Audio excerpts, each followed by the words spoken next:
Mau tanya orang awak, di Siko tampeknya. Assalamualaikum warahmatullahi wabarakatuh. Dusana TVRI Sumatera Barat kasadonya dimanapun anda berada, dalam mudah-mudahan Dusana kasadonya dalam keadaan sehat, amin amin ya rabbal alamin. Dan hari ini Abu Sanamana Oscar hadir menemani Dusana kasadonya selama 60 menit kamu di podcast sampai kota. Mau tanya orang awak di Siko tampeknya Dusana. Dan mengingat cuaca di Kota Padang dan di wilayah Sumatera Barat dan sekitarnya itu sekarang ini sedang tidak, mungkin ada beberapa daerah ada yang longsor, ada ya mungkin ada banjir juga, ada meluap juga air di sungainya. Sudah tuh ambu batang macam lihat cuaca di Kota Padang tuh pagi siang itu cerah terang benderang, tiba sore jam malam abi hujan sabi-abi ya. Nak kadang-kadang jemuran kami dah. Dan untuk kita sama-sama berajak ini, kita sama-sama belajar bukan menanggulangi ya. Jadi awak lebih capek tahu, lebih early awak untuk mengetahui kebencanaan itu seperti apa. Kita sudah bergabung bersama kita Uda Tim, seorang praktisi GIS dan ahli GIS. Wih, keren. Jadi GIS ini apa nih, Bang Tim? Ya, sebenarnya terima kasih ya. Saya senang sekali bisa diundang oleh Bang Oscar sini. Saya juga senang, Bang. Harapannya mungkin obrolan kita ke depan nanti ada nilai manfaatnya lah untuk amin. Pasti ada manfaat TVRI. Amin. Jadi mungkin sebagian orang mungkin agak asing atau tabu ya, JS itu apa gitu. Mungkin secara definisi singkat JS itu sebenarnya kalau teman-teman dulu di SMA atau SMP belajar geografi gitu ya. Betul. Nah, JS itu dia pengembangan dari ilmu geografi gitu, jadi lebih ke teknologinya gitu. Jadi JS itu Geography Information System gitu. Dia sistem yang mengumpulkan suatu data, kemudian disimpan, diolah, kemudian dianalisis, divisualisasikan dalam bentuk informasi berbasis spasial, atau bahasa mudahnya teman-teman bisa melihat peta, Google Map, kemudian info BMKG seperti itu. Betul. Dan di sini sebenarnya saya hadir itu untuk memberikan sharing lah, edukasi kepada masyarakat supaya informasi-informasi yang disampaikan di media itu lebih mudah untuk dilihat secara spasial atau visualisasi secara spasial seperti itu. Betul. Oke, berarti abang tim ini, tim ini berarti mengetahui tuh bagaimana titik-titik beberapa daerah gitu kan, terkhusus di wilayah Sumatera Barat kan. Dan itu ilmunya ini bisa diterapkan untuk bidang geografi aja, Bang, atau ada beberapa bidang seperti ramalan cuaca kah atau kebencanaan dan lain sebagainya bisa juga? Iya, sebenarnya GIS itu kan kalau seiring berjalannya waktu kan, kalau saya melihat udah di hampir semua bidang masuk di situ ya. Jadi misalnya di bidang kesehatan, misalnya untuk peta persebaran fasilitas kesehatan, kalau misalnya untuk hal-hal yang familiar dengan kita itu tadi, misalnya aplikasi ojek online ya, dia bisa menentukan titik jemput kita ke tujuan kita, mana rute yang terdekat, terus kita bisa sampai ke suatu tempat dengan Google Map kayak gitu. Itu kan bagian dari teknologi JS gitu. Kemudian kenapa di konten-konten saya di Instagram lebih ke kebencanaan, karena kembali lagi kita pahami bahwa wilayah Sumatera Barat itu memang kompleks terkait potensi kebencanaannya. Makanya di sini saya lebih condong memperkenalkan GIS itu untuk pemanfaatannya untuk mitigasi bencana, pemanfaatannya seperti itu. Berarti Bang Tim lebih ke kebencanaan ya, berarti bukan ke merujuk ke konvensionalnya, bukan ke kehidupan sehari-harinya berarti. Meskipun pemanfaatannya bisa di situ, tapi untuk di Sumatera Barat itu kita kayaknya lebih cocok untuk mengangkat GIS itu untuk langkah-langkah membantu menunjang lah mitigasi bencana di Sumatera Barat. Misalnya kita melihat daerah mana yang rawan bencana, mana pusat gempa, seperti itu kayaknya lebih cocok untuk diangkat di Sumatera Barat seperti itu. Karena memang kan daerah Sumatera Barat, apalagi terakhir aku kemarin itu baca berita daerah Pasaman Barat. Pasaman Barat tuh sudah ada titel kemarin aku baca. Market bencana namanya. Pasar bencana, semua bencana ada di Pasaman Barat itu kemarin. Itu memang karena geotopografinya atau gimana tuh biasanya tuh? Kalau daerah itu sudah bilang marketnya bencana gitu. Sebenarnya kalau kita bicara terkait wilayah itu, kita kembali lagi, kita juga nggak bisa menganggap sebuah wilayah itu bebas bencana. Kalau kita cari sebuah tempat tinggal yang memang benar-benar bebas bencana, kita sampai kapanpun tidak dapat menemukan tempat itu. Karena di gurun pasir, padang rumput pun ada bencana juga di desa. Semua tempat tuh punya karakteristik potensi bencana masing-masing. Bisa jadi orang yang di Padang bebas dari bencana longsor kayak gitu ya, tanda kutip, karena dia secara topografis datar gitu. Tapi ternyata di Padang ada potensi banjir. Kemudian kalau kita tadi kembali ke Pasaman, kita tahu lah kalau kita melihat peta topografi di sana kan banyak pegunungan-pegunungan terjal kayak gitu. Betul.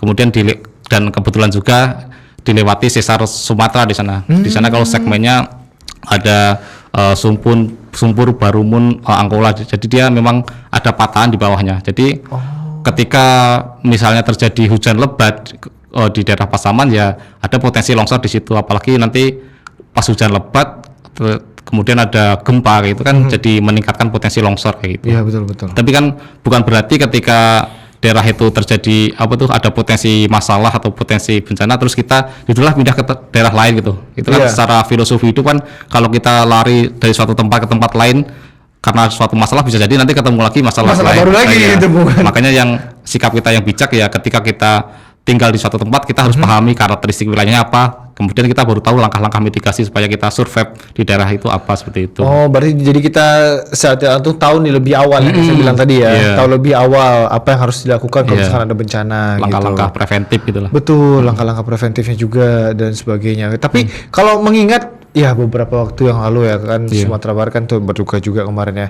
Ada yang kemarin itu ada banjir bandang yang di Lubuk Minturun, Palembaya dan sebagainya. Lembahannya juga pernah putus. Lembahannya juga betul di daerah apa namanya? Silayang itu sampai seperti itu. Itu biasanya apakah memang pure karena curah hujannya atau memang di hulunya itu memang sudah ada peralih fungsian di hulunya itu seperti apa? Iya, mungkin yang perlu kita pahami ya ketika kita bicara bencana itu kan sebenarnya bukan faktor tunggal gitu. Kebanyakan ada orang yang fanatik menyalahkan salah satu alasan gitu. Misalnya itu karena debit hujan, kemudian ada yang alih fungsi lahan.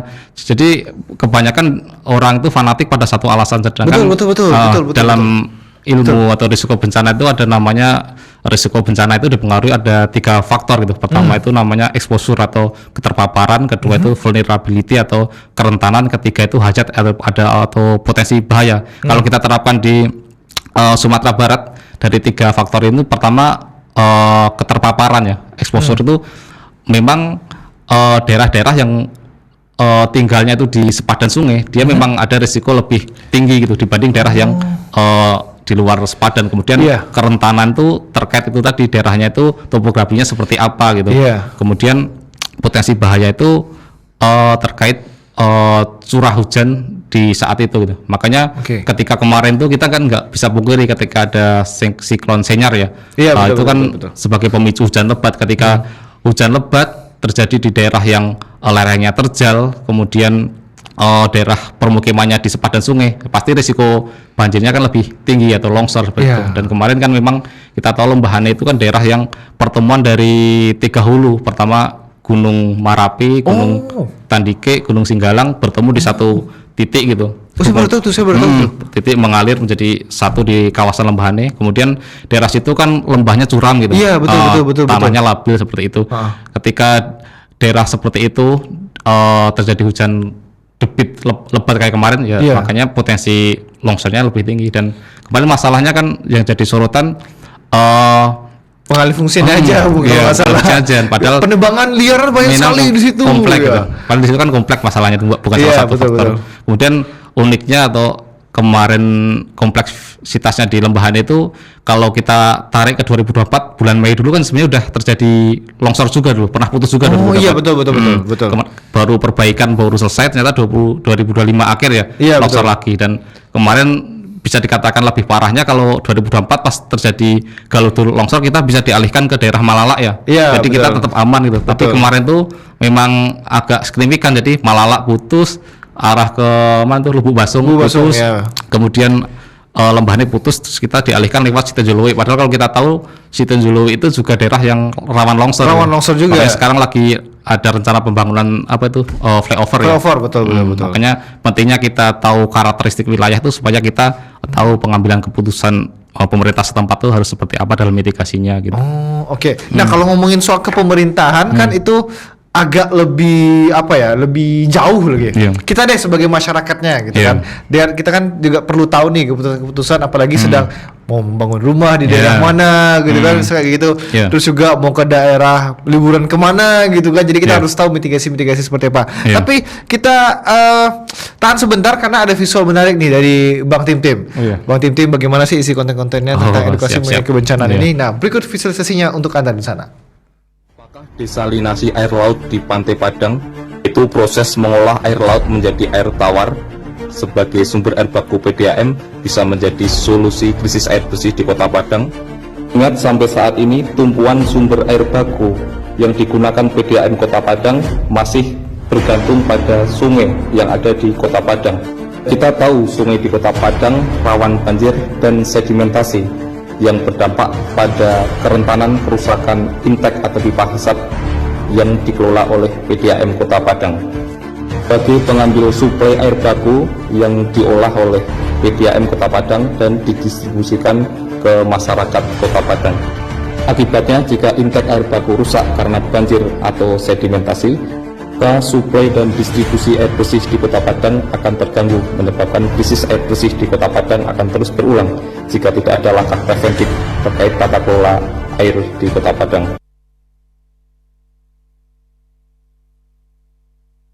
Oh, oke. Oke, tadi aku lihat tadi sistem Destinasi. deserilasi itu pernah aku temuin itu. Itu Tahun berapa itu, Bang? tahun 2009. Itu pas gempa 29 September. Oh, saya Ya. malah masih di Jogja itu, Bang. Oh, masih di Jogja, Belum Pak Tim, mengalami. Pak. Nah, Iya. jadi pas itu mungkin teman-teman di wilayah Sumatera Barat tahu pas ini. Jadi di Pantai Padang itu beberapa hari atau beberapa minggu setelah gempa itu ada Iya. tuh tentara-tentara dari Australia kalau nggak salah. Dia berdiri di pinggir Pantai Padang. Iya. Pantai Padang itu pasti Jambu itu. Dia ada kayak buat pos-pos gitu. Nah, jadi dia tuh ngebuat air laut itu bisa diminum, bisa digunakan. Jadi air tawar gitu ya. Iya, jadi air tawar. Itu kaget, ternyata itu memang teknologi apa ya? Iya. Memang kita butuhkan juga sebenarnya. Iya, kalau sebenarnya itu sudah diterapkan di beberapa negara khususnya yang memang krisis air ya, kayak di daerah Iya. Timur Tengah seperti itu. Tapi kalau kita terapkan di sini ya kembali lagi apakah anggaran dari pemerintah kita cukup atau enggak kayak gitu. Oh, Makanya oke. kemarin pas pernah diundang ada Dirut PDAM gitu, saya intinya menyarankan bahwa sumber air baku di Padang tuh harus diversifikasi. Kalau selama ini kan kalau teman-teman pahami sumber air baku kita itu cuma dari sumber air permukaan dari sungai gitu. Iya, di sungai. Padahal kita tahu daerah Padang tuh dalam tanda kutip rawan banjir gitu loh. Iya. Ketika sumbernya itu cuman mayoritas dari sungai nanti banjir, nanti intek-intek pipanya itu rusak ya, bencana kekeringan itu kan pasti akan menjadi siklus gitu loh. Makanya salah satu alternatif mungkin itu bisa dikatakan alternatif terakhir lah kalau memang krisis bencana gitu. Kalau enggak mungkin dari air tanah seperti itu. Tapi nanti minusnya kalau air tanah kan jadi muka air tanah di Padang jadi menurun gitu, jadi kayak gitu. Tapi itu kembali lagi kepada Kebijakannya juga ya, seperti kebijakan apa. seperti apa, betul. Karena ya kalau kita kan dari air gunung ya biasanya. Kalau kita kan dari hulu dari atas kalau nggak salah airnya Iya, biasa rata-rata. ada yang air gunung, tapi ada juga yang langsung dari sungai itu, Bang. Sungai itu sungai, iya. diolah dulu, Iya, betul. dihigieniskan, kemudian didistribusikan ke wilayah-wilayah di Padang kayak gitu. Oh iya, betul. Tapi Bang, ini balik ke pertanyaan aku tadi ya, soal kita sebagai masyarakat. Oh iya, masyarakatnya. Milih-milih rumah gimana bagusnya gitu. Iya. Terus apa yang perlu diperhatikan sebelum membangun rumah atau tinggal di suatu tempat gitu. Iya. Ya sama sebenarnya saya sekarang sampai sekarang aku masih juga milih-milih mana sampai sekarang kerja di Dapat lagi overthinking kita nih kayaknya. kerja di kantor pertanahan tapi sampai sekarang belum punya tanah. Ya mungkin untuk sharing ya kepada teman-teman yang senasib sama kita gitu, jadi sedang cari rumah atau tanah. Pertama memang ada namanya itu pemilihan lokasi gitu. Jadi ada beberapa pertimbangan. Pertama kan pastinya harga lah. Kalau harga kan Iya, mungkin masalah iya. keuangan itu masing-masing gitu. Tapi di sini sebagai kapasitas saya sebagai praktisi JS kita melihat dari lingkungan fisiknya gitu. Jadi ketika tanah itu murah ditawarkan oleh developer atau pengembang tuh kita lihat dulu di sana rawan banjir atau enggak gitu. Kemudian rawan bencana tsunami atau enggak. Kita bukan berharap bencana gitu, Iya, tapi betul. kalau namanya tempat tinggal itu kan kita tempati untuk bisa jadi seumur hidup kita gitu. Kita Betul, tinggal betul. di situ berkeluarga, anak kita tinggal di situ. Jadi kita memang dalam jangka panjang itu harus kita pastikan aman dulu. Jangan sampai murah tapi ternyata di sepadan sungai gitu atau Iya.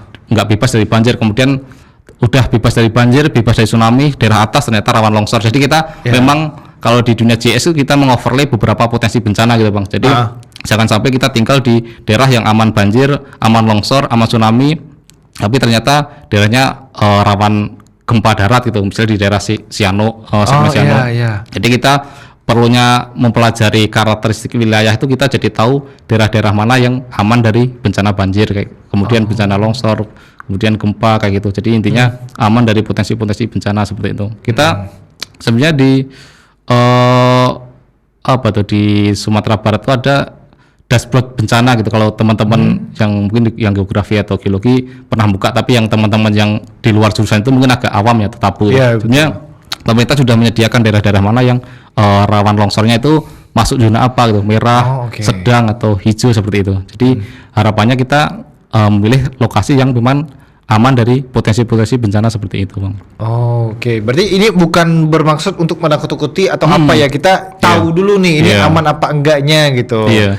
Justru kalau kita tahu karakteristik wilayah tempat tinggal kita itu kan kita jadi lebih survive ya. Misalnya kita misalnya di Padang ya, kita tahu di situ ada potensi ada gempa besar atau tsunami. Kan kita jadi tahu berarti lokasi shelter terdekat di mana, kita jadi mempelajari Iya, gitu. betul. Tapi kalau dengan alasan menakut-nakuti, janganlah share-share info seperti itu, tapi malah terjadi sesuatu yang tidak diinginkan. Itu kita nggak tahu toh. Iya, Karena betul. yang perlu kita pahami, banyaknya korban jiwa di bencana itu kan bukan semata-mata karena bencananya, tapi karena ketidaktahuan masyarakat dengan edukasi yang sudah diberikan oleh pemerintah kayak gitu. Oh ya, betul banget ya. Karena dan ini disclaimer juga untuk bagi teman-teman mungkin yang sudah tinggal di daerah mungkin bisa dibilang rawan. Rawan ini bukan bermaksud menakut-takuti juga. Jadi di sana pun bisa tahu lebih cepat nih. Nah, jadi di sana kalau tinggal di situ jadi tak aja pula pindah. Ini pindah ke daerah yang mana tinggi, ternyata di sana rawan longsor. Longsor lo kan ya. Ya dapat banjir kok, dapatlah longsor kan. Jadi pannya di sana. Tapi biasanya nah kalau untuk Abang diterapkan nggak sih di kehidupan sehari-hari ilmu GIS ini kalau bagi Bang Tim-Tim? Iya, kalau pengalaman pribadi ya. Iya. Memang pernah saya terapkan sih kayak yang disampaikan Bang Oscar tadi pas cari-cari rumah gitu ya. Itu kan saya merantau 2021 ya. Saat itu kan daripada jadi kontraktor atau orang yang ngontrak terus makanya kan pengen cari rumah gitu. Makanya sebelum cari rumah itu kan pertama pastilah survei gitu, pakai harga kayak gitu. Tapi setelah itu pulang ke rumah gitu, pakai laptop tuh cari di situ tuh terkait peta kerawanan bencananya, aman nggak dari banjir, kemudian aman nggak dari tsunami. Karena kalau identitasnya kalau orang di Padang udah jadi rahasia umum ketika cari rumah itu dia zona merah atau enggak terkait tsunami. Makanya kebanyakan perumahan itu di sebelah di setelah bypass ya. Karena memang cari yang karena zona hijau biasanya. Zona hijau seperti itu. Makanya itu tadi pernah saya terapkan ketika cari rumah itu. Lihat juga di histori citra satelitnya dulu tahun-tahun 2000-an itu di situ tuh apa sih, jangan sampai kita beli tanah murah ternyata sebelumnya di situ sepadan sungai atau sungai yang sudah mengering. Karena ketika daerah itu memang rawa gitu ya, mau nggak mau ketika terjadi hujan lebat menjadi itu potensi banjir lebih tinggi gitu. Oh iya benar. Makanya pernah saya terapkan di situ. Kemudian lihat apa itu daerah-daerah yang rawan pergerakan tanah atau longsor gitu. Jadi kalau kita pahami di Sumatera Barat itu kan daerah Lembahanes, Tinjolui seperti itu kan rawan longsor. Jadi ketika terjadi hujan lebat itu ya sebisa mungkin kalau nggak terlalu penting banget ya jangan lewat daerah situ seperti itu. Itu mungkin yang mempengaruhi kehidupan sehari-hari saya ketika menerapkan GIS itu. Nah itu kan Abang kan berarti ada juga tuh aplikasi atau sebagai user juga berarti kan. Kalau kita bertanya langsung ke orang sekitar atau mungkin ke developernya agak canggung gitu rasanya kan. Bisa jadi itu disembunyikan. Disembunyikan atau gimana gitu kan buat menaikkan harga sebuah tanah atau rumahnya gitu kan. Nah berarti itu ada aplikasinya berarti. Iya. Sebenarnya di mana aja tuh apa nama aplikasinya? Kalau di apa itu internet itu kan ada namanya di PVMBG kalau itu terkait kebencanaan vulkanologi terkait erupsi Merapi kayak gitu ya. Terus ada bencana-bencana itu ada namanya dashboard bencana kalau di Sumbar. Jadi sebenarnya bisa diakses gratis. Tapi kan kembali lagi masalahnya itu teman-teman teman-teman tuh punya basic nggak terkait membaca peta gitu. Karena peta itu sebenarnya kan kalau saya boleh menyampaikannya kan sebenarnya sebuah cerita gitu. Dia menceritakan sebuah kondisi dari suatu wilayah. Tapi kalau dilihat oleh orang yang awam gitu ya, peta itu hanya sekedar gambar warna-warni gitu aja. Iya, cuma penentu tempat aja gitu kan ya. Padahal ada namanya itu peta kerawan bencana, ada yang warnanya merah, kuning, hijau, kemudian ada topografi. Itu sebenarnya kan kalau teman-teman yang mendalami ilmu geografi, geologi itu kan di situ kan mempengaruhi potensi-potensi dari suatu wilayah itu. Iya, betul. Berarti memang pengetahuan kita juga ya kayak membaca peta gitu, Tapi, seperti apa. Iya, tapi kalau terkait GS itu apakah familiar dengan masyarakat? Kembali lagi tadi di sana tergantung pemanfaatannya. Kalau Google Map itu kan hampir semua orang pasti gunakin lah untuk Iya, pasti gunain. cari ke tempat lokasi terdekat atau ojek online seperti itu. Jadi GIS itu memang di berbagai bidang, tapi khusus di Sumatera Barat tuh saya memang lebih condong untuk pemanfaatkan untuk mitigasi bencana kayak Mitigasi gitu. bencana gitu kan. Nah, jadi di sana aja serta-merta saya mengira abang ini peramal cuaca. Iya. Karena kan nanti mana tahu ada titipan pertanyaan kan, abang kan apa Jis kan jadi tahu cuaca di Sumatera Barat seperti apa. 2 hari ke depan gimana cuaca bang gitu kan. Nah, nggak mungkin gitu ya bang ya. Iya. Kadang banyak sih namanya respon masyarakat tuh kalau aku melihat kan ada 2 segmen ya, ada yang positif ada negatif. Kadang-kadang aku sendiri udah membuat tujuannya pure untuk mengedukasi masyarakat supaya paham karakteristik Sumatera Barat, tapi ada juga yang komen misalnya jangan campuri urusan Tuhan, kemudian ini akal-akalan supaya pindah ke IKN gitu. Masih ada kayak gitu. Padahal ini pasti propaganda atau konspirasi gitu. Padahal kan justru ketika kita itu tahu apa adanya wilayah kita, itu kan kita jadi tahu langkah-langkah apa yang harus dilakukan. Kemudian betul. kembali lagi ketika tadi ada yang bilang jangan campuri urusan Tuhan, padahal kan Tuhan sendiri padahal kan sampai begitu. Padahal kan kalau kita itu bicara masa tawakal itu kan itu tuh dilakukan ketika usaha atau ikhtiar kita udah maksimal gitu. Betul. Jadi ketika kita mengedukasi terkait mitigasi itu bagian dari ikhtiar kita gitu loh. Seperti itu, Bang. Ya, jadi dia bilang jangan mencampuri urusan Tuhan, gitu. Jangan mengicik-icik itu, sebenarnya terjadi biko gitu. Gitu. Aduh. Ya macam-macam sih, banyak juga komen-komen sih. Tapi sejauh ini abang kan juga buat kontennya juga ya. Konten tentang soal edukasi ini. Sejauh ini bagaimana nih reaksi warga Sumatera Barat sama konten-konten abang? Iya, kalau boleh cerita kan sebenarnya aku terjun ke konten kreator itu belum lama, 2024 loh.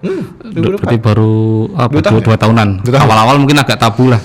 Pertama dulu karena masih awal-awal aku share-share terkait citra satelit itu. Citra satelit bagian sebelum sudah kayak gitu. Banyak orang yang tertarik jadi sebelum ada Transmart tuh sudah ada rumah sakit kayak gitu, jadi tahu lah. Habis itu pernah riset kecil-kecilan gitu. Jadi teman-teman tuh pengennya konten yang terkait citra satelit atau pemanfaatan GIS atau apa gitu. Terus banyak yang komen terkait pemanfaatannya, mulai saat itu kan terkait edukasi kayak gitu. Ternyata di luar dugaan antusias dari masyarakat, bahkan media-media lokal di Sumatera Barat itu cukup kooperatif gitu. Kadang kolaborasi lah kalau di Instagram gitu. Kemudian diundang untuk edukasi di kampus, pernah juga sekolah.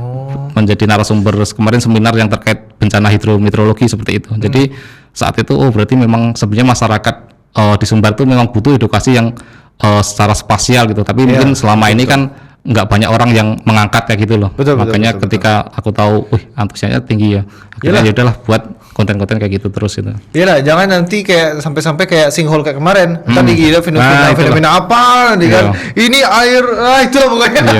Iya, agak unik kemarin ketika ada yang menganggap itu air berkah atau air apa berkah, itu untuk mencegah penyakit. Karena jernih warna biru gitu kan. Ketika hasil uji labnya keluar ternyata tinggi bakteri E. coli ya. Padahal kita tahu bakteri E. coli itu untuk apa tuh? Dia penyebab penyakit diare. Iya, penyebab diare. Mencet sembuh enggak mencet ya. Oke, Bang Tim, kita istirahat sebentar ya. Jadi di sana tetap bersama kita di Pakai Sampai mau tanya orang awak di Siko sampai di sana. Iya.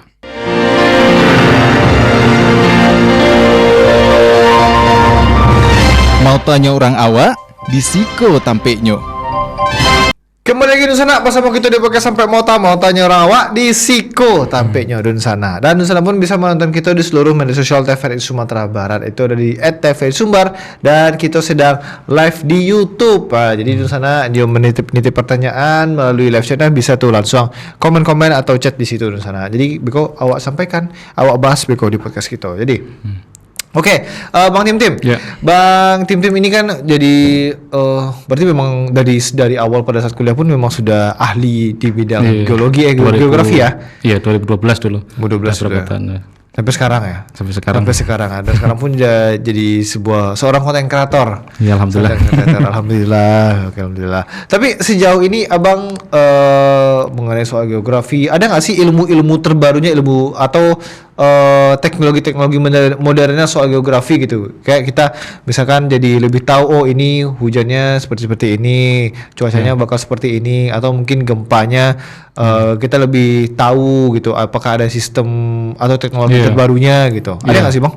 Ya kalau kita bicara terkait perkembangan teknologi di Indonesia pasti adalah perkembangan gitu. Jadi mungkin kenapa pas terjadi tsunami di Aceh ya? Kenapa di sana korbannya lebih banyak sampai 100.000 gitu? Itu kembali lagi pertama memang nggak bisa dipungkiri terkait teknologi ya. Belum semaju sekarang gitu. Kalau sekarang kan ketika terjadi gempa besar misalnya di suatu tempat itu ada namanya kalau BMKG dia menggunakan aplikasi bagian juga dari pemanfaatan GIS gitu, namanya Info BMKG itu. Jadi memberikan peringatan bahwa nanti ada potensi tsunami seperti itu. Early warning system ya namanya EWS ya. Itu kalau kita menengok ke belakang kan tahun 2004 kan belum semaju sekarang. Jadi memang kita agak maklum ketika terjadi bencana di suatu wilayah itu, kenapa korbannya besar. Di samping itu terkait edukasi juga masyarakat mungkin kurang kayak gitu.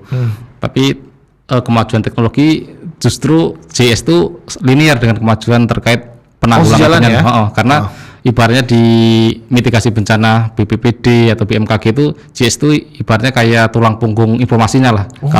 Kalau kita mungkin teman-teman kalau terjadi gempa kan pasti lihatnya info BMKG. Iya, langsung buka media sosial loh biasanya. Kita jadi tahu titiknya di sini kayak gitu. Itu kan bagian dari output dari data GIS gitu. Dia menampilkan pusat gempanya di mana, daerah mana yang terdampak getaran seperti itu kan manfaat dari GIS itu sendiri kayak gitu.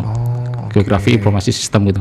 Oh gitu. Tapi sejauh ini juga kan banyak juga tuh mengatakan daerah Indonesia beberapa daerahnya akan rawan terkena terkena megatrust. Megatrust. Nah, itu kan kita kan sebagai masyarakat bukan merasa ditakut-takuti juga kan rasanya kan. Nah, itu tuh kapan akan terjadinya itu kita mengetahui itu kapan itu bukan? Megatrust itu. Nah, itu sebenarnya banyak yang di media itu jadi banyak pro kontra jadi biasanya seperti ini. Ketika masalah ketika naik isu atau informasi terkait megatrust tuh kita harus pahami megatrust tuh fakta gitu loh. Dia memang ada gitu. Tapi jangan sampai kita itu bertanya-nya itu ke kapan gitu, karena sampai saat ini pun teknologi di Indonesia atau di luar negeri pun kapan terjadi gempa itu memang belum bisa teknologi menjangkau ke situ.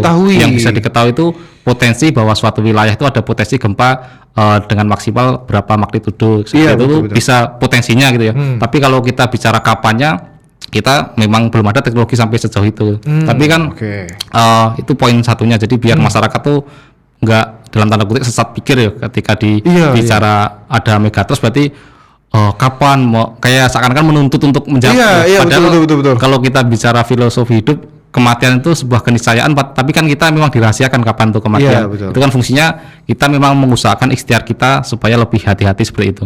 Jadi ketika terjadi ada misalnya pemerintah ya dalam hal ini kan udah sering bahkan beberapa bulan yang lalu tuh ada simulasi sampai melibatkan 200.000 orang Padang. Kota Padang. Betul. Itu kan mungkin sebagian orang menganggap kalau kayak itu nanti mematikan pariwisata seperti itu.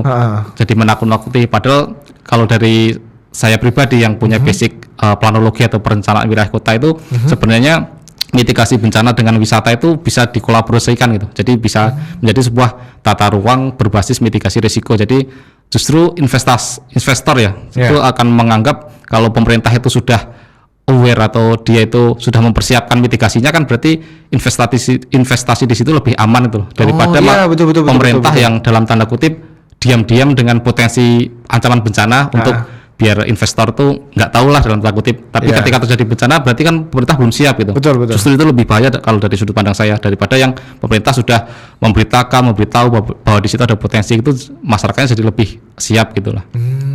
Oke, jadi sebenarnya tidak perlu ditakuti juga berarti Iya. ya. Kita bukan takut ya, ibaratnya kita tuh harus siap-siap aja Iya. gitu. Ya kembali lagi tadi itu, ketika kita cari tempat yang paling aman ya kita nggak bisa menemukan. Justru kalau kita bicara filosofi lagi, bukannya dunia itu hukuman bagi Nabi Adam gitu. Jadi kalau kita cari tempat yang aman 100% memang nggak ada. Yang ada manusia yang mau survive dengan lingkungannya gitu. Kalau ada yang bicara memangnya kalau udah edukasi mitigasi bencana bisa nggak jadi datang atau apa gitu. Iya. Tapi jawabannya bencana bisa jadi datang, tapi akibat dari bencana itu bisa diminimalisir gitu. Fatalitasnya. Ya. Kalau kita menengok keluar, ada contoh dulu itu di Swiss itu. Jadi di situ tuh edukasi masyarakatnya sudah maksimal gitu. Ya. Jadi longsor terjadi tapi bisa zero korban gitu. Kemudian kalau kita tengok di Asia, ada namanya negara Jepang ya. Di Ya. situ kan dilewati oleh Ring of Fire atau cincin Iya, api. itu bukan marketnya gempa. Iya, di situ. ibaratnya gempa itu udah langganan gitu. Langganan di situ. Tapi kenapa korban jiwanya bisa minimal bahkan sampai zero gitu ya, meskipun gempanya itu kekuatannya mungkin di atas 5 atau apa, karena mereka itu udah diedukasi disiplin tuh, bahkan mitigasi bencana itu udah masuk ke kurikulum sekolah seperti itu lah. Gitu ya. Ya pada intinya memang kitanya yang harus disiapkan berarti Kita, ya. Memang kitanya sebagai masyarakatnya, bukan berarti kita menakut-nakuti atau berdoa ini akan terjadi bencana atau tidaknya, tidak seperti itu. Kita lebih aware sih lah di sana gitu.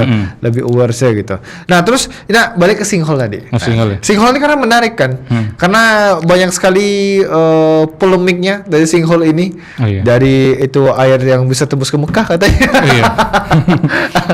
Terus juga ya seperti kita bahas tadi, airnya bisa menyembuhkan segala penyakit dan segala Iya. macam. Ternyata itu ada E. coli-nya, bisa buat diare. Nah, tapi itu dari sinkhole itu apakah bisa besar lagi tuh lubang sinkhole-nya, baik itu di Iya. Payakumbuh di 50 kota maupun di pesisir. Iya, kalau kita bicara sinkhole itu sebenarnya kan bukan sesuatu yang terjadi tiba-tiba gitu. Iya. Kalau kita bicara masalah sinkhole itu kan dia terkait faktor tanah jenis batuan di situ ya.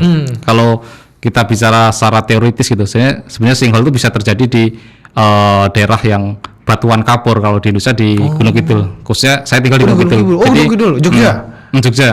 Jadi di oke. sana itu justru pernah lebih ekstrim, ada telaga air gitu loh. Tiba-tiba Nyebur, amblas kan? gitu, Oh, air jadi terus? surut langsung gitu. Karena memang karakteristik jenis batuan di bumi itu kan macam-macam gitu. Iya, iya. Ada yang dia itu lama-kelamaan terkikis gitu, di bawahnya ada rongga seperti itu.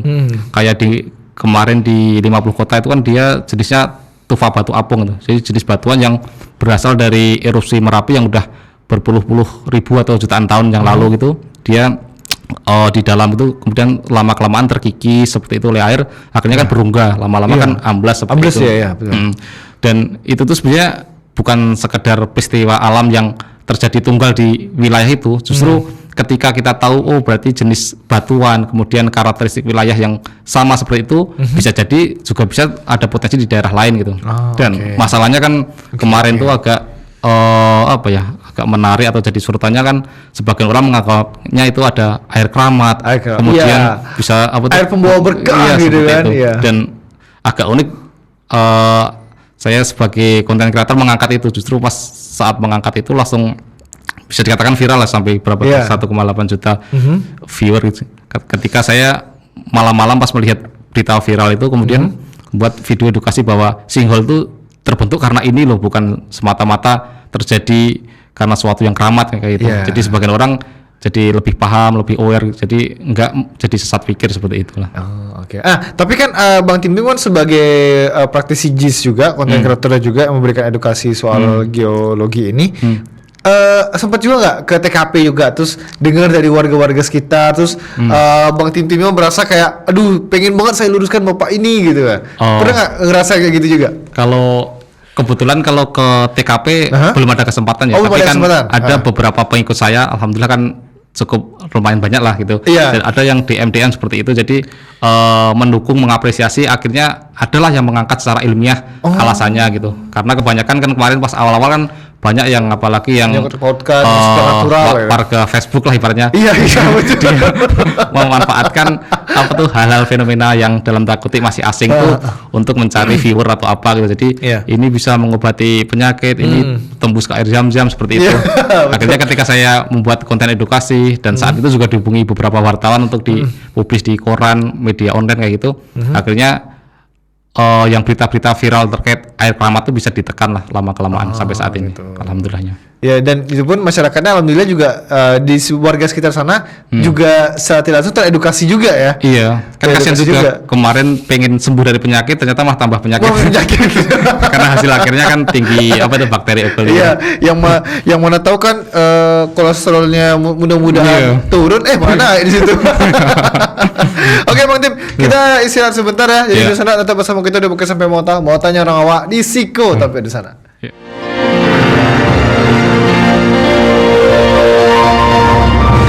Mau tanya orang awak di Siko tampeknya. Terima kasih Dunsana, tentunya masih bersama kita udah buka sampai mau tanya orang awak di Siko tampeknya Dunsana. Dan seperti yang Ambo kecaan tadi, Dunsana bisa menonton kita di seluruh media sosial TVRI Sumatera Barat. Dan kita pun sedang live di YouTube channel TVRI Sumatera Barat Dunsana. Dan jangan lupa bisa ditonton pula melalui TVRI Klik di App Store dan Play Store Dunsana Kasadonyo. Oke, Bang Tim. Ya. Bang Tim ini kan baru jadi konten kreator kan 2 tahun lalu ya. Iya. Tapi yang menginspirasi Bang Tim menjadi seorang konten kreator apalagi di bidang edukasi geologi ini seperti apa sih? Kenapa gitu? Iya. Pastinya kan setiap orang tuh punya hobi ya. Sekarang Bang Oscar punya hobi masing-masing, entah itu mancing atau apa. Kalau dari saya pribadi karena mungkin udah kesibukan di dunia kerja pagi sampai sore, kemudian pulang kerja udah sama keluarga, pengen explore sebuah hobi gitu loh. Tapi saya pengennya tuh hobi yang memang didasarkan oleh pengetahuan, pengalaman sama pengabdian kayak gitu. Jadi pengen bisa sharing-sharing yang memang ada basic di situ gitu. Jadi sharing-sharing terkait edukasi kepada masyarakat. Karena dulu awal di Sumbar kan 2021 tuh banyak informasi-informasi itu yang sebenarnya vital atau penting terkait daerah rawan bencana gempa, tapi kebanyakan disampaikan dalam bentuk naratif atau tulisan itu. Jadi betul, masyarakat tuh melihat yang rawan tuh dilewati sesar Semangko atau sesar Sumatera, tapi secara visual kan masyarakat nggak tahu di mana sih sebenarnya letaknya secara pasti itu. Secara spesifik kita nggak tahu gitu. Kayak gitu saya mulai terinspirasi untuk mengangkatlah sebuah konten-konten yang memang berdampak langsung kepada masyarakat kayak gitu. Dan selain itu kan ada sebuah niatan ibaratnya kalau saya boleh menyampaikan kayak bonus pengabdian gitu. Kita kan udah bekerja dari pagi sampai sore itu kan memang dibayar oleh negara gitu. Tapi masa kita hanya bekerja dibayar kayak nggak ada ibaratnya dalam tanda kutip cinta itu cinta kepada negara lah gitu, atau pengabdian lah. Jadi ketika kita cinta itu kan ketika sudah merantau di Sumbar, menetap di Sumbar, apalagi alhamdulillah dapat istri orang Sumbar. Alhamdulillah. Kan, ketika sudah mencintai orangnya gitu, kita juga mencintai wilayahnya gitu. Jadi apa yang bisa saya berikan lebih kepada masyarakat khususnya di Sumatera Barat gitu, dengan keahlian atau ilmu saya di bidang CS, ya udah saya membuat sebuah konten edukasi yang bisa bermanfaat untuk masyarakat luas gitu. Seperti itu inspirasi awalnya. Berarti memang keinginan untuk apa ya, bisa membantu masyarakat Sumatera Barat ya.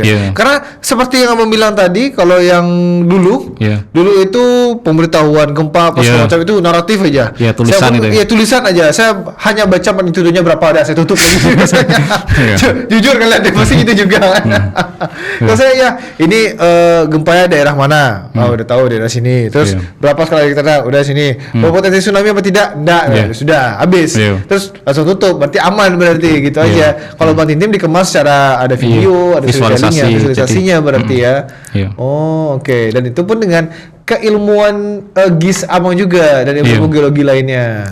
Karena tantangan saya sendiri ketika membuat sebuah konten tuh pondasi saya itu terkait sumber datanya gitu. Jadi memang saya memastikan dulu sumber data itu valid ketika saya betul. Bercerita atau mengedukasi terkait masalah erupsi Gunung Merapi. Sumber datanya saya pasti merujuk ke PVMBG atau Pusat Vulkanologi dan Mitigasi Bencana Geologi gitu. Ketika gempa ya ke BMKG, banjir dan longsor ada dari sumber BPBD atau dashboard bencana sumber. Jadi memang saya pastikan dulu terkait sumber data itu, karena kebanyakan sebagian orang tuh menganggap atau menjadikan konten-konten bencana itu sekedar untuk cari viewer atau cari like kayak gitu. Padahal itu tuh sebenarnya informasi yang serius gitu loh. Jadi masyarakat tuh memang harusnya diedukasi yang memang benar-benar data valid, bukan sekedar untuk menyesatkan atau menakut-nakuti seperti itu. Atau hanya sekedar pendapat pribadi aja tanpa ilmunya gitu Iya, kan. karena makanya saat itu saya pengen hadir itu sebagai dalam tanda kutip pencerah di tengah-tengah masyarakat yang pencerah. sedang bias gitu. Kayak Iya, kemarin betul. masalah singgol kan masih bias awal-awal. Apakah ini memang air keramat atau bukan gitu. Makanya saya hadir itu untuk menjelaskan bahwa secara topografi, geologi itu disebabkan oleh jenis batuannya loh seperti itu. Makanya supaya masyarakat itu lebih paham secara ilmiah seperti itu. Ya, betul. Nah, terus juga ada yang namanya hujan buatan. Iya, hujan Nah, buatan. hujan buatan itu seperti apa tuh kan? Katanya kan dari pesawat diapain ke NaCl gitu Iya. kan. Nah, terus juga untuk daerah-daerah yang terkena bencana karhutla juga, Oh, iya. gitu. Kalau kita terapkan ke kehidupan sehari-hari bisa juga nggak tuh yang hujan buatan kayak gitu? Bisa bahkan bisa? Tapi biasanya itu kan nanti berkaitan dengan anggaran ya. Tapi kalau terkait acara-acara yang perhelatan akbar gitu, misalnya ada acara yang memang besar gitu oleh pemerintah gitu, biasanya misalnya di suatu titik yang memang dalam tanda kutip kita lindungi dari hujan, itu prinsipnya kan awan itu kan bergerak ya, Iya. dari satu titik ke titik lain berkaitan dengan arah angin gitu. Iya. Jadi prinsipnya hujan buatan kan pesawat yang ke atas itu membawa zat Zat NaCl NaCl, atau garam iya. itu disemai gitu. Jadi bukan berarti hujan itu hilang, tapi ketika awan itu belum sampai ke tempat yang lagi ada acara kayak gitu tadi sudah disemai sebelum sampai. Jadi hujan terjadi tapi di tempat lain seperti itu. Jadi Ketarik magnetnya gitu ibaratnya. diturunkan gitu. Diturunkan gitu. Jadi hujannya harusnya hujan di sini tapi sampai sini udah disemai gitu. Jadi hujan turun di daerah yang bukan untuk acara kegiatan seperti itu. Oh gitu. Jadi pawang hujan itu tidak berguna sebenarnya. Iya. Iya kalau Pawang hujan itu tidak. kalau pawang hujan berguna pasti BMKG adalah membuka formasi CPNS Pawang pawang hujan. hujan. Nanti bukan jalur orang dalam tapi Betul. jalur orang pintar gitu. Iya karena kan kayak aduh ada lagi sempat viral itu yang pas MotoGP itu. Iya. Aduh siapa? Aku lupa nama dukungnya Iya, deh, iya, pernah lihat. dukunnya. Ha. Dukunnya tuh karena dia bilang pawang hujan apa segala macam Iya. gitu. Tapi tetap aja hujan. Iya, betul. Iya. Jadi percuma Anda harusnya nabur NaCl loh di situ rumah. Iya. Sewa pesawat Anda harusnya. Tapi sejauh ini memang kayak hujan-hujan buatan itu memang diperuntukkan untuk acara-acara besar berarti biasanya. Iya, tapi mungkin agak menarik kemarin ketika terjadi bencana hidrometeorologi, banyak sebagian orang yang menyalahkan kenapa nggak dibuat hujan buatan gitu. Nah, iya, betul. Itu kita kembali lagi. Jadi ketika prinsip tadi itu kan ada awan, kemudian disemai hujan turun sebelum ke lokasi yang rawan Iya, betul, atau betul, rentan bencana longsor atau banjir. Tapi itu dalam kapasitas yang memang awannya tuh ringan atau sedang ke bawah gitu. Tapi ketika bencana kemarin itu kan kita tahu ada namanya anomali siklon Senyar gitu. Dia udah lingkupnya itu udah sangat besar gitu. Jadi ketika pemerintah dalam hal ini mencoba untuk hujan buatan bisa jadi malah kesedot pesawatnya karena iya. dia udah lingkupnya atmosfer gitu. Iya. Jadi ketika sebagian orang kenapa nggak dibuat hujan buatan seperti itu? Karena memang kapasitas saat itu tuh memang sangat besar gitu. Dia udah siklon itu kan dalam lingkup atmosfer yang cukup besar gitu. Nggak bisa dibuat hujan buatan untuk dijatuhkan di mana gitu.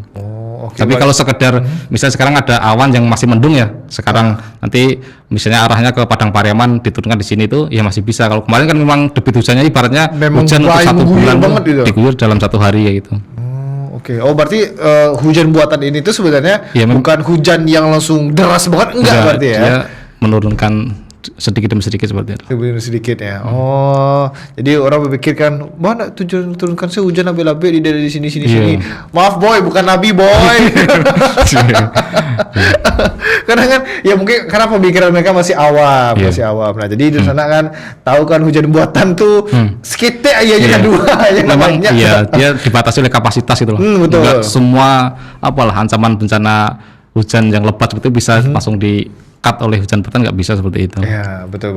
Karena ya seperti kita berbincangkan tadi ya, hujannya gerimis bisa. Iya. Gerimis aja gitu. Iya. Oh, oke. Nah karena menarik sih itu hujan buatan sama pawang hujan itu. Aduh pawang hujan lagi. Nah bang, ini mungkin terakhir karena kita sudah di penghujung acara juga, tidak terasa nih perbincangan kita. Menarik sekali juga. Iya. Padahal masih banyak pengen ditanya-tanya lagi. Ini mungkin harapan kedepannya untuk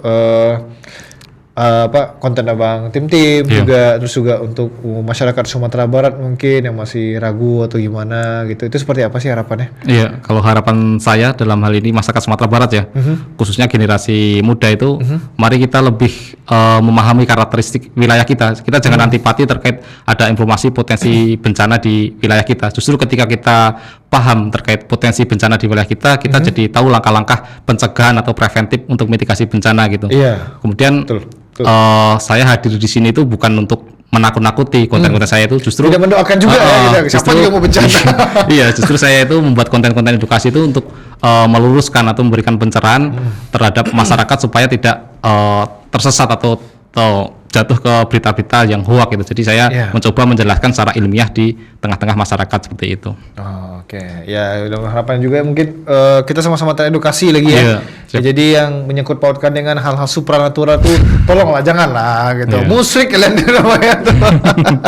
Oke, Bang Tintin, terima kasih Bang Tintin atas waktunya. Asa dulu sekali kita jadi banyak hal yang bisa kita ketahui, banyak juga kita belajar, sama-sama belajar kita. Dan pun pasti banyaknya bisa dipelajari dari podcast itu pada siang hari. Sekali lagi terima kasih ya Bang ya. Sukses terus ya Bang ya untuk kontennya juga semakin rapi mudah-mudahan. Amin amin rabbal alamin. Dan itu pun di sana perbincangan kita di Podcast Sampai Montako. Jangan lupa tonton tadi Podcast Sampai Monta setiap hari Senin, hari Selasa jam 2 siang hanya di TVRI Sumatera Barat. Ambo sekarang kawan-kawan sadonya pamit undur diri. Wassalamualaikum warahmatullahi wabarakatuh. Sampai jumpa di kesempatan lain di sana dan bye bye.